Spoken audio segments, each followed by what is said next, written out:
I had a swimming pool back over here, above ground swimming pool, and my wife took care of it up until I retired. Then she says, your job. So I went out there and I spent an hour cleaning it to swim for a half an hour and get it out of here. And to be honest with you, it would have to be aquascape, because I've had other people over here. One guy says, well, I can do this. How much did you pay? And I told him. He said, well, I can do it for cheaper. I said, I've seen your work.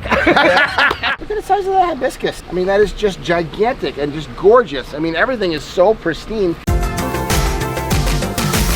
So Brian, my top guy from construction, is up meeting the homeowners for the first time. He's never met them because he's never seen this water feature. His guys built this water feature. I'm Greg Wittstock, the Pond Guy. This is my channel, Greg Wittstock, the Pond Guy, and it's all about showcasing how people live the aquascape lifestyle. The reason I bring Brian along with me is he's designed many of these water features. What's gonna be cool on this one is he's gonna see how his guys designed it without him. So you ready to see a job that you didn't design? This is actually super interesting to me because I know nothing about this project. I've never seen it. I've never seen pictures or anything else.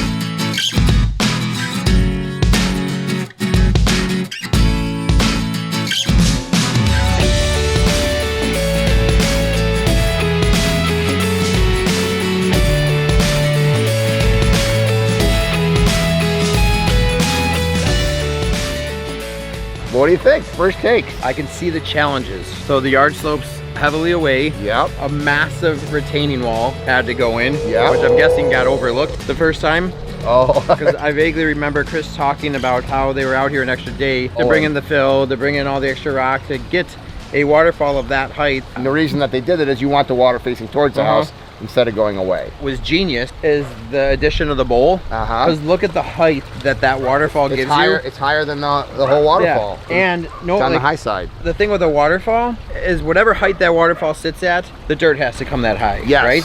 When you put a bowl in, because it's this architectural element, nobody's expecting the dirt to come this high. It looks okay exposed.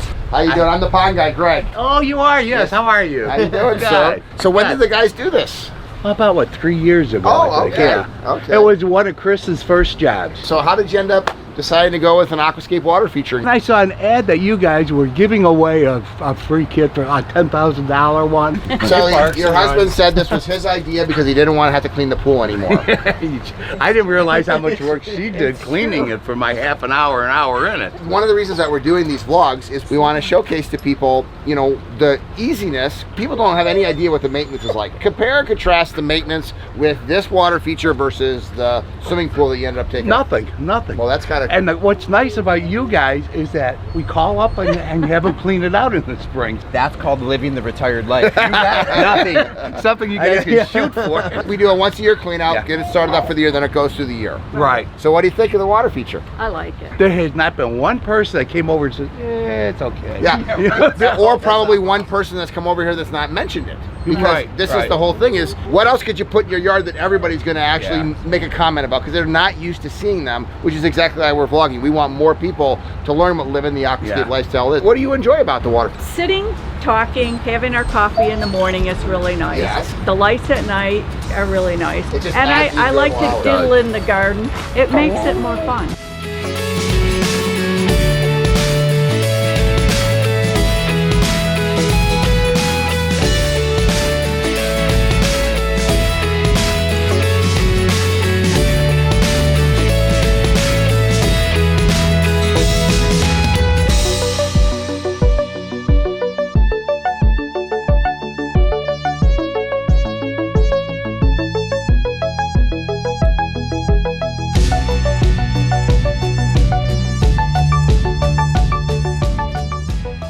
So we talked a little bit about the extra work that would go into a project like this, and the biggest thing I see not building it and recognizing it would be the enormous retaining wall. So they've got about a 12-inch high waterfall facing towards the patio. In fact, from here, you actually get a really good appreciation.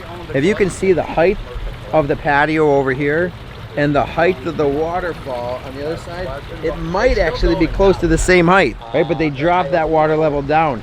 Trying to build that up anymore, the retaining wall would have been twice the size. And look at how massive this retaining wall has to be to achieve that. Right now, this is one of the better views of this. Like, look at how great this looks. All these plants growing in between the joints of the rocks. Look at that, it's a beautiful, beautiful rock.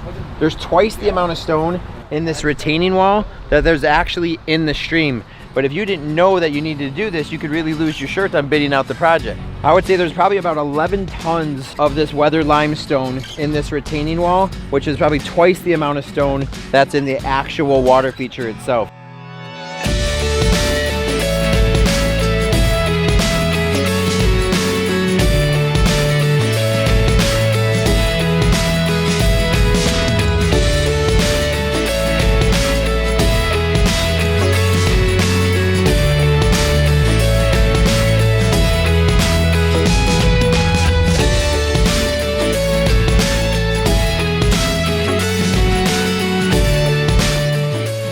I'm just sitting here in the sunroom looking at this view. It's just spectacular. I think I like wintertime better. Because the birds still come, the wildlife still come, the squirrels come. They need open water. Out of all the people that I've called, businesses, large, small, medium sized, there was nobody but Aquascape that loved the people. The people loved working at Aquascape. Can't wait until 5 o'clock and I can get out. Yeah. You guys had loved you. And that's why we went with Aquascape. It makes us feel good to know that your employees like you as much as we like you. This is our hobby. This is art. Yeah. You know, so for Brian to come back and see a project that he had never seen before, to see what his guys that he trained, you know, have accomplished, it's a labor of love. They think it's like a garden or something. So you put in the garden, you get your vegetables and you eat it. But this is life. I'll tell you, I go out there with a book or something.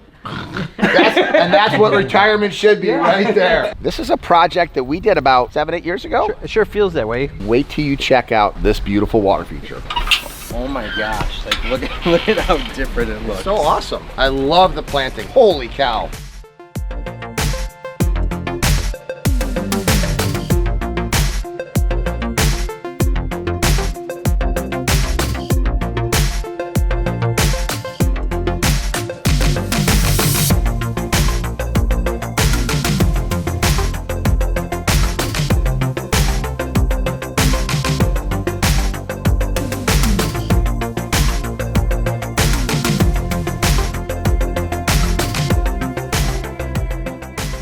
I love that Japanese maple. Beautiful blooming lilies, great water. Look at all the pennywort up in there.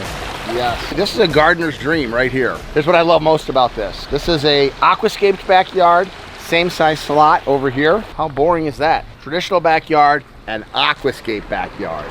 The thing that's most incredible about this is this pond is so full with aquatic plants, and this is what happens when we build a pond for a gardener. I mean, this is about as nice of aquatic plant situation and even terrestrial plants that I think we've ever seen. He owns his own heating and air conditioning company, right? Like, so don't judge a book by its cover. Right. If he could change professions, it should be this. It should be a gardener. Like, you can tell it just looks like this all the time. This pond started it all right there, and then they added an even bigger pond in the back here, right, Brian? And so he instantly realized that that wasn't going to be big enough, but had the space to do something more. You can tell this is my favorite part of the design.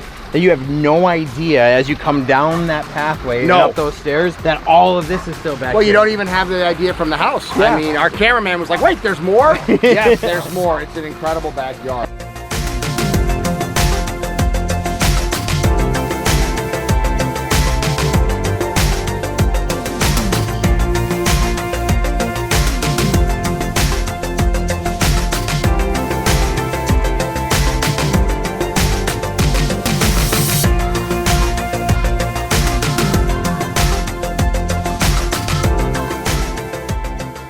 This is a 36-inch deep pond. Those are 2-foot big koi, and not just a couple. I mean, there's a bunch of giant, massive, as full and fat koi as you can have in a rock and gravel filled 2-foot deep pond that gets a once-a-year clean out. This is very typical for a lot of our customers. People want to know what kind of fish they can put in a pond. Well, he's got them all. He's got orbs, he's got shabunkins, goldfish. He's got koi, he's got goldfish. I mean, there's everything in here. Sometimes people don't know how you keep the koi with the goldfish. Well, you build an entire ecosystem in here, so those koi are not just going after the lilies, they're picking up the gravel and eating the bacteria off of it. I mean, look at how thick these plants are in here. All of these roots are filtering. And this is just one of the divisions from one of the big guys up there. Look at the size of the arrowhead. I mean, the arrowhead looked like like taro plants or elephant ears. I mean, it's Yes. an arrowhead. Ultimately, the goal is you don't know where the water ends and the land begins. And when you use this amount of terrestrial and aquatic plants blended together, and it's always changing. I mean, look at the size of those iris. They're not blooming right now. We look at pictures of this pond from 5 years ago, Yep. and that's a sea of creeping Jenny over here. Yes. So things have evolved. So they're trying different plants and doing different things. And every year they probably say, oh, I really like the way the arrowheads work yep. here. I like it so much here. Let's try a piece of it over there, Yep. which wasn't there last year. Yep. You get to experiment and play, and if something doesn't work, you try something different. What's the most amazing to me is this is a typical suburban backyard. This is the same size lot right next door here. It's dead compared to this life over here. There's no mystery. This, you have a reason to come out every single day and see what's blooming, what's new, what's going on with the fish. Every morning they've got to come out here and sit and have their coffee. All-time favorite from an aquatic plant standpoint and a landscaping standpoint. If you like this stuff, like, comment, and share so more people get this in their yard instead of that. I love my job.